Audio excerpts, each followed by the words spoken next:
আসসালামু আলাইকুম প্রিয় দর্শক। সমগ্র বিশ্বের কাছে স্বপ্ন পরিসম, বিলাস এবং অভিজাত্যে অতুলনীয় সব বিশেষণকেই একত্রিত করলে যে নামটা আপনার মাথায় প্রথমে আসবে তার কথাই বলছি। সংযুক্ত আরব আমিরাত বা ইউএই। অপুরন্ত তেলের খনি, পর্যাপ্ত এবং বৈভবের সংমিশ্রণে তৈরি এই দেশটি পৃথিবীর বুকে একটি স্বপ্নপুরী।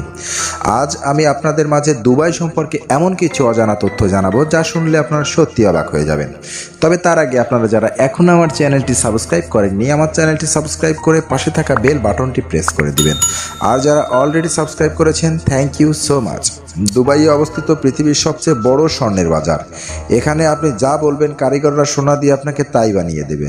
তবে এর জন্য আপনাকে অনেক অর্থই গুনতে হবে। পুরুষের পাশাপাশি দুবাইয়ে গড়ে তোলা হয়েছে বিশাল নারী পুলিশ বাহিনী। সব ধরনের অপরাধ নিয়ন্ত্রণে কাজ করে এই বাহিনী। ইতালির কোকো গাছের বীজ এবং উগান্ডার ভ্যানিলা দিয়ে তৈরি এক বিশেষ ধরনের কেক পাওয়া যায় দুবাইয়ে। আর এই কেক পরিবেশন করা হয় 23 ক্যারেটের খাঁটি সোনার পাত্রে। খেতে সাধারণ হলেও এটি পৃথিবীর সবচেয়ে দামি কেক। রাজারা যা ইচ্ছে তাই করতে পারে। তাদের আছে অঢেল সম্পদ এবং আজ্ঞাবহ কর্মচারী। রাজারা বড়ই খেয়ালি হয়ে থাকে। ইচ্ছে হলো সাগরের বুকে দ্বীপ বানাবেন, ব্যাস শুরু হয়ে গেল কাজ।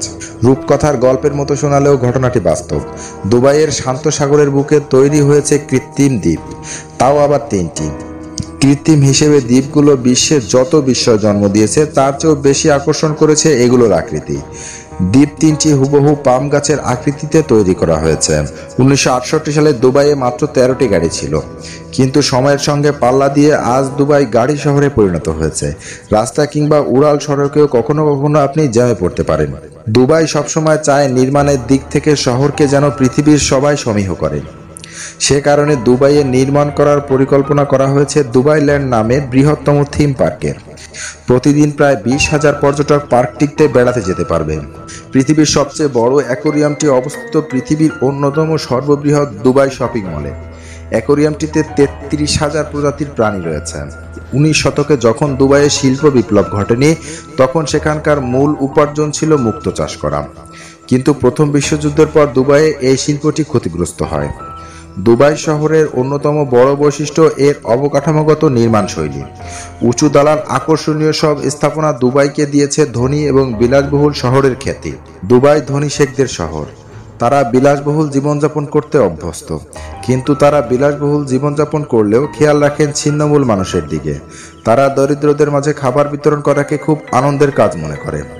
দুবাইয়ে দিন দিন গাড়ির সংখ্যা বাড়ছে, সেই সঙ্গে বাড়ছে বিলাসবহুল গাড়ির সংখ্যা। দুবাইয়ে সাধারণত চোখে পড়ে বেশি দামি গাড়ি, আর যখন এই দামিগুলো জ্যামে আটকে থাকে তখন দেখতে বেশ সুন্দর লাগে। অকারণে বিলাসিতা করা দুবাইয়ের শহরবাসী ধনীদের জন্য জীবনের একটি অংশ হয়ে দাঁড়িয়েছে। সেখানকার শেখ এবং তাদের সন্তানেরা অন্যকে দেখানোর জন্য কোটি দিরহাম খরচ করে থাকেন। এমনকি তারা সবার থেকে আলাদা হতে স্বর্ণ মোড়ানো গোল্ড প্লেটেড কার কিনতে শত শত দিরহাম খরচ করে পিছপা হন না। সাধারণত পাবলিক টয়লেটগুলো খুব বেশি মানসম্মত থাকে না, তবে দুবাইয়ে গেলে আপনার ধারণা সম্পূর্ণ পাল্টে যাবে। পৃথিবীর সবচেয়ে বিলাসবহুল পাবলিক টয়লেট দেখা যায় দুবাইয়ের রাস্তায়। কোটি কোটি টাকা খরচ করে বানানো হয়েছে বিলাসবহুল এই টয়লেট। এসব টয়লেট স্থাপন করা থাকে আধুনিক শাওয়ার এবং জাকুজি। প্রিয় দর্শক, এই ছিল আমাদের আজকের ভিডিওটি যদি সামান্য ভালো লেগে থাকে তাহলে একটি লাইক আশা করছি, আর আমার চ্যানেলটি সাবস্ক্রাইব করে পাশে থাকা বেল বাটনটি প্রেস করে দিবেন। সবাই ভালো থাকবেন, সুস্থ থাকবেন। আসসালামু আলাইকুম রহমতুল্লাহি ওয়া বারাকাতুহু।